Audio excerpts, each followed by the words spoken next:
Ulysses is tied to the mast. He has his sailors all earwaxed and blindfolded. And there they are, going past the island of the Sirens. Now, the Sirens are trying to get into their heads. And the analogy that I use here is that Ulysses has a discipline and a focus to face the voices of the sirens that are going to come into his head and into his vision, the images. Now, the island is the system, and the sirens are the intentions of man seeking to get inside your head to control your vessel. Ulysses is focused on passing by, not being influenced by the sirens, but wants to experience it all. So he knows it. So basically he's facing the devil, looking at everything. And the reason he's on the mast and he's tired is because of his focus and his discipline and his dedication to getting away from that island and not bring it with him. And all the men on the boat as part of his community. So he has a responsibility to not let the dark influences of the sirens who will draw you onto the island as you become shipwrecked, where you're dead. And when you're dead, you're controlled by those who have sought to get inside your head and to shape your perception of reality, to control you, to lead you, to guide you to where they want you to be, and to grow and be how they want you to be. So the purpose of this analogy is to show that nature is life, earth is life. And when we talk about God, we're talking about life. And life is embodied with the good heart and all its virtues. And those feelings is what stimulates and inspires us to co-create and expand the bigger picture of life. But with the system and the sirens, we are drawn into fiction because others who believe they're doing the right thing, or for whatever malevolent reasons they have, truly believe that they have the right perception of reality for you, and that they want to shape you in the image they want for you, so you will live your life the way they want you to be for them. It's a very important analogy to comprehend here, because the sirens is every aspect of the system where someone has gotten into your head, which is fiction, determining what your dream of life will be. Now, dreams and feelings and thoughts are all one and the same thing. It's just life, because that's what life is, as a dream. And when we are brought up in life, when children are raised by nature, we experience the true peace and calm of a magnificent, abundant, big picture of life. And we connect and expand our super intelligence of that consciousness provided to us as a gift. You can call it from God, whatever you wish to call it from. And that is what makes us never do harm to life, to work with life, and to not distort it and disturb it, because that's where we start to fracture the peace and calm. And from that, the true joy. And all the sickness and disease and all the chaos we all experience today is this fragmentation through the generations has evolved and gotten worse and worse and worse in the chaos, in this chaos. And we somehow think that on this island where everyone is living on, is somehow going to find a remedy on that island through whatever sign is going to be in their head, whatever voice is in their head. Now, it doesn't matter whether it's a politician in your head or whether it's a latest movie or music. It doesn't matter if it's the latest philosophy or spirituality or consciousness. They are not your dreams. You never created any of them. And because you've been spoon-fed 24/7 listening to these voices for so long, you're addicted as a spoon-fed slave to having more and more and more consumption of fiction. Because you don't know who you are anymore. You're never allowed to create your real dream of life, which no one can do for you, which is the soul. No one can do this for us. Never can, never will. It was a desecration to get inside a child's head and define its perception of reality, telling children how to think and feel and what's right and what's wrong. The system of these sirens comes at us offering doubt, uncertainty, distrust, fear, complacency, apathy, denial, every other destructive emotion, jealousy, greed, covetousness, enmity, anger, rage, all these disturbances upon the dream of life where chaos has replaced the peace and calm that we would naturally have. And when we are brought up by nature, we have everything already built in and it's expanded. So we are not going to ever look over the fence at what someone else has got because we're so empowered in the here and now with what we already have amongst life. We're not going to covet anybody or anything. And we're going to be morally correct all the time because that good heart and its virtues, which is what the fabric of life is, when we've been made out of naturally, if we're allowed to be brought up by nature, by life. And we would never deny someone else to have their space, for them to create their unique dream of life. But in the system, it's the opposite, because every thought that comes at us that we've not created through the senses, because the senses is where the stimulation of life evokes and inspires us and gets us to just do what we do naturally. And all those actions never does harm to life.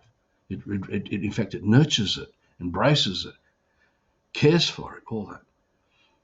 But with the system and with those sirens, which is just men and women's intentions in our head, determined to control our perception, because they really believe they're doing the right thing for us when they're not.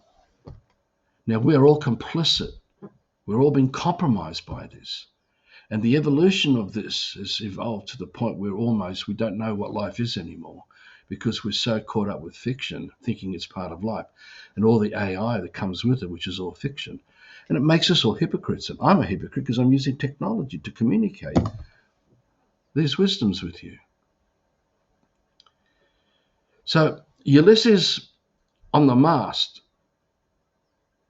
is the analogy where we are not reacting, we're not in fear of not looking at everything that the sirens are offering us, coming at us. So we're going to experience it coming to our heads. We're going to experience the visual imagery of all that. We're going to feel everything.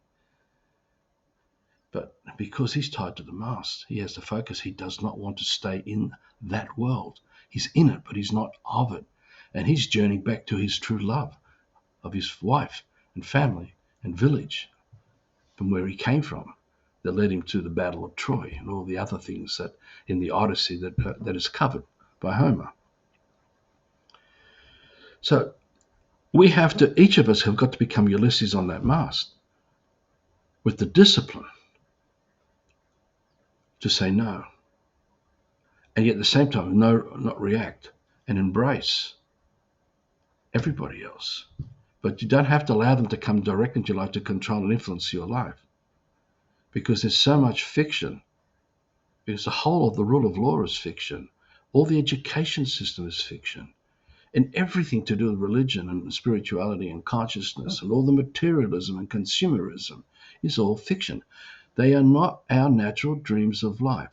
They have been derived from inculcation, where we have been banged 24/7 with this coming at us, which is what the sirens do. And that's what has our vessel go offshore or onshore, if you want to call it that other way of looking at it, where we become shipwrecked and become living dead because our vessel is now controlled by other people. And we're listening to the chit-chat in our head, or all the voices telling us how to think and feel what's right and wrong. And it's all these feelings, all these undercurrents of feelings. It doesn't matter all the talking, no matter what talking we do in the scripts of all the alphabets of fiction. These feelings is what takes us to anger and rage, and to loneliness and emptiness and despair and weakness and poor me and victim mentalities. And it's never ending, literally, because the whole system is made up out of this voices of the silence of this destruction upon us. So this dark force is fed by us because we give it our energy. We give it our life energy because we're listening to it and we feed it. And it comes back at us stronger than what we gave it. Literally 10 times stronger.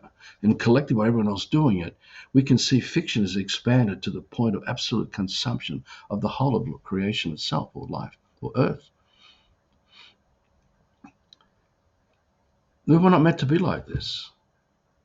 Enmity comes from the sirens in our head because we're taught to feel these things. So when we listen to the scripts of alphabet languages, we're triggering the feelings that come with it because they're all distorted.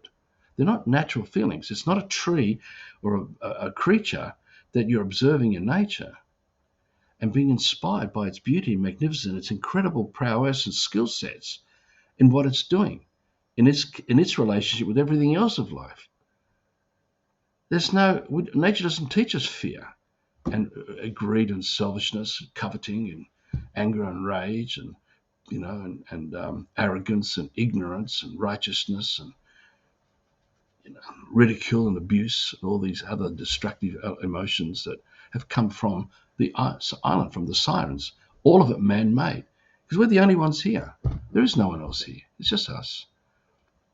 It's only a man thinking and feeling whatever it is that we feel, that we experience in life.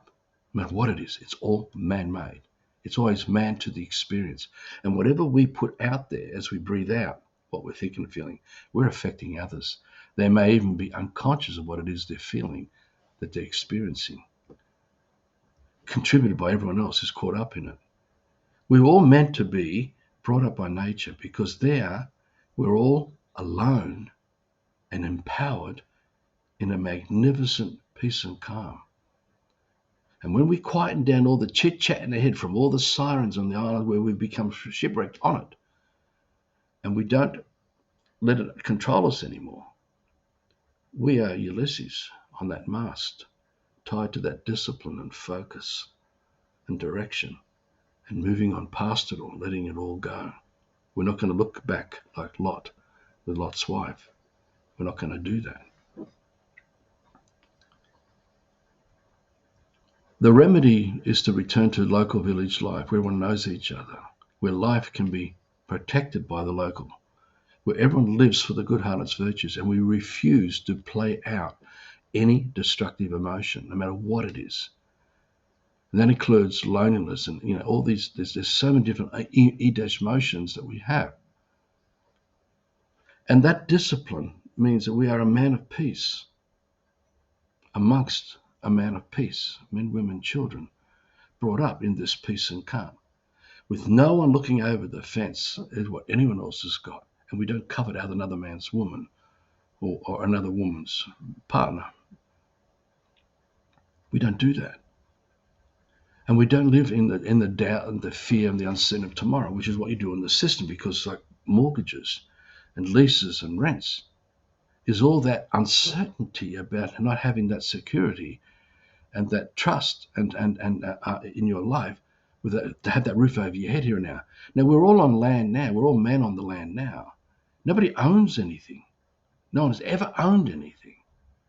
But the trickery to deceive us into thinking that we don't have that peace, so we go searching for it. We don't have that freedom, so we go searching for it. We don't have that security, so we go searching for it. We don't have that certainty, so we go searching for it. We go working for it. And all of it is fiction. So when you wake up and go to bed and you're working to make money so you can pay to have a roof over your head and pay to put food on the table and do all the other things you do, all of it is fiction. Because you've already got it all here and now. We've already got it all here and now. It's already built in naturally. And if we work with the good heart and we can expand it and work with other brothers and sisters who refuse to play out the sirens amongst us, we don't play out this emotional stuff, including narcissism, self-obsession, what's in it for me, where we all become that sun that shines over life, where we live as we breathe, where nature's creating abundance and magnificence, and in that present sense of eternal life, of that eternal peace and calm and joy and beauty and magnificence and abundance, we can transform. Because at the moment, earth, nature, is in the image of what we have been putting out there through the influences of the sirens in our head. It would not matter if it's Donald Trump coming to get in your head with a great championing of making changes. It doesn't matter whatever political slant you want to look at, or whatever philosophical slant, even legal slants. They're fictions. It ain't going to fix this issue. To reclaim our real lives, to remember who we really are, we need to push out the sirens, push out all those influences trying to tell us how to think and feel and what we are, coercing us through fear porn into abiding and be allegiant to the laws and the rules of laws, where you maintain this island of sirens controlling you all day, every day, because they're coming at us all the time in our heads. And you can see everything spiraling and getting worse and worse, and how life all around us was being destroyed because of all the consumerism and materialism of fiction, through all the fantasies of all the alphabet scripts which defined our perception, where we were told, oh, that is happiness, and that's joy, and that's freedom, and that's security, and that. These are not our dreams. Because if we were brought up by nature undefined, where no one is telling us anything anymore, and we're allowed to truly experience and draw it in, we ain't going to play out any of these siren emotions with anyone, because it doesn't exist. It's all made up. And we've just been conned into believing that it's real. But all the time we do this, if we're influenced by the sirens, we go searching for what we don't have. We believe we don't have. Whatever it is, including God. When we've already got it all, here and now, eternally, and we're all on land here and now, eternally, amongst a nature that's never ending, producing magnificence and beauty and abundance and all that, as long as we don't interfere.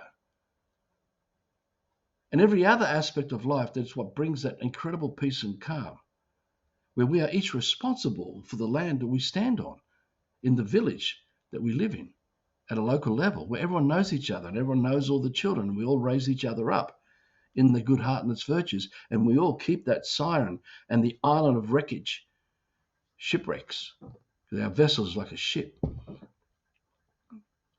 And we don't live like this anymore. We're not in reaction. And that's the great challenge of each of us becoming Ulysses, to stop reacting, to stop playing out whatever the scripts are of the sirens in our head and trying to draw in 10 times its power, when we could work with that good heart and its virtues and draw 10 times its power in. So the purpose of Ulysses in this analogy is that those of us who want to take that responsibility back, who want to live local at a village where we don't play out this sirens on the island of shipwrecked lives, where we empower each one to be strong and be fully responsible, to stop playing out all this stuff. What happens when we are brought up by nature, when we get back to the good heart? We actually, what I should say is, we have nothing to say anymore. There's nothing to talk about.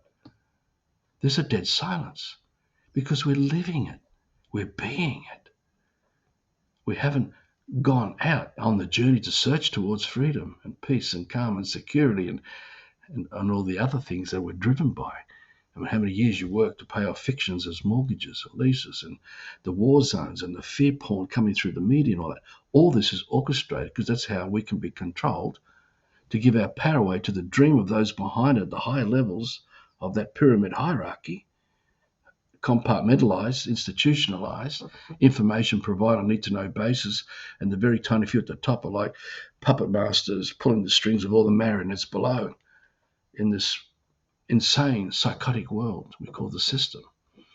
Because it is psychotic. Doing harm is being psychotic and altering life and changing life. So Fiona, my partner, we're creating a village. We call it Kindom, Kindom, here in Temagog, Kempsey, mid-north coast, New South Wales, establishing an example of how life was like this before invasion began and we fell as the shipwrecked victims on the islands of the sirens' influences, which is just man getting in our heads with their intentions, all of it distorted because they're coveting to alter us. And so all those feelings, every single feeling, the substance of all that distortion of fiction, pushes us apart from each other. We've played all kinds of things, which is all played out in the system. But when you're brought up in a village amongst nature, with everyone being Ulysses on the mast of that discipline, this all comes to an end and there's a true peace and calm for everybody, because we have no interest in playing out anything we want from somebody else anymore. It's what we do, being that sun that shines. We put it out there. We radiate. We don't ask for it back, because that's the sun rays coming back on itself. That's the what's in it for me, the self-centeredness, the self-obsession. And from that, my land, my security, my freedom, mine, I. And that's all that glorious light of that sunlight of the soul of man has now turned back on self, and it's become dark, a dark hole, a vacuum of death and nothing and destruction. And each of us who does that, influenced by those sirens, is contributing to the devastation of life as we know it. And that's all that's going to happen here, because all we are ever doing is just doing harm to life because of power and control over others. And when we stop doing this, when we stop seeking power and control over anyone anymore, a peace and calm will reign back naturally. And the natural joy, because we are all meant to be like the bees to the hive, the ants to the colony, the birds to the flock, etc., etc. In that creativity and the inspiration of that creativity in a village where we shine and everything we do is for the village because we care for it. The whole village and everyone who does this is caring for each other. And we all get the best of everything without having to work for it in fiction and be enslaved and have lost the plot. Anyway, contact us if you wish to take an interest in the village that we're creating. All the best. This is Arthur Christian here. Bye-bye.